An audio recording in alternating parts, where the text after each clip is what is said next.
Hi everyone, I'm Steve here with Jesse Townsend. Again, Jesse is at Parkway Athletic Club in Reno, Nevada. He is a personal trainer there, and he's there to give us some insight. So welcome, Jesse. Yeah, thanks for having me, man. It's great to be back. Okay, so let's talk about sets. People, how many sets, reps? We'll break this down into two parts, but let's talk about just sets. And that's a question again that can't be answered with asking or knowing many things when you're working with a client, right? When I was 20, it's different than when I'm 60. I used to run into trees because I loved football. I try not to bump into walls now. So you got to take in mind a lot of things when you're determining just how many sets you should do. And so I'll let you explain what a set is and just take it from here. Yeah, it's a good question. It's something that I think is on a lot of people's minds as they get into this whole workout thing. Any information that you're going to pick up and read, whether it's on the internet or it's through any kind of educational book on how to work out, it's going to start with things like sets, and then like you talked about reps, and kind of give this diagram of what workouts should look like for individuals who want to get into this, or even for people who are already athletes and are looking to maintain a certain athletic level.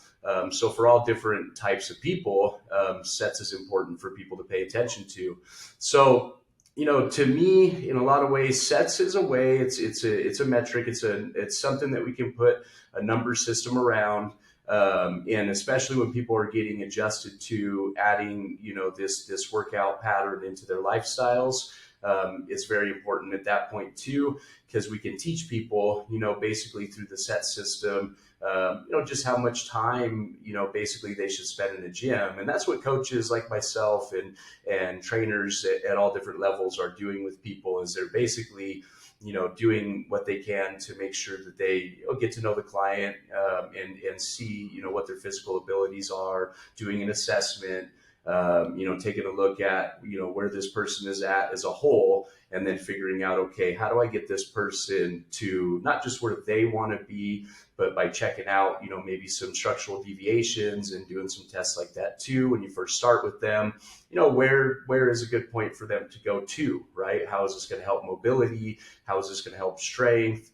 How is this going to give a person overall better quality of life? And then again, the set system directly attaches to the stuff I'm talking about. So when I'm with people, the way that I kind of do it is sort of like I just said, take some time with them, figure out where they're at, do obviously an assessment with them. I hope that every coach and every active trainer, is doing this kind of thing, not just, shooting out numbers at people, because it is different for everybody, right? So, if I have a 25-year-old, person that's in here, they're in good physical, shape, they're in good condition, they've got no health issues, don't take any medications, everything is as it should be at that point in their life.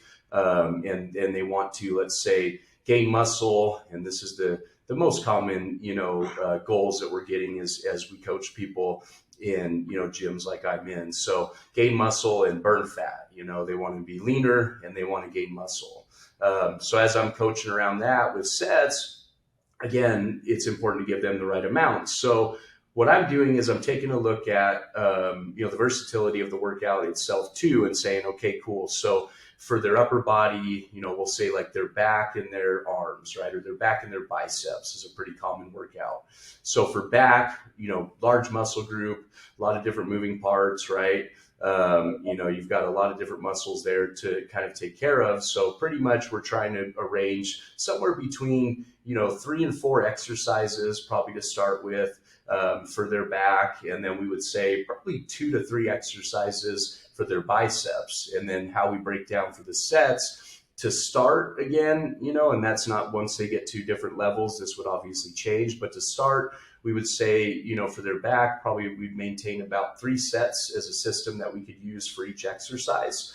So that's going to give them about, 12 different sets for total for back. And that's going to give them between 6 and 9 sets total for their biceps, right? So, and that's what, most books and literature you're going to pick up. It's going to recommend doing between 12 and 16 sets kind of for your average person getting into the fitness, stuff and just learning how to work their body parts out efficiently.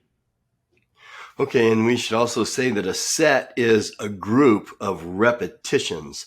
So Yes. you're talking about back, like say you're doing lat pull, you're going to do, if you're doing 5 repetitions and then you stop, you did 1 set of 5.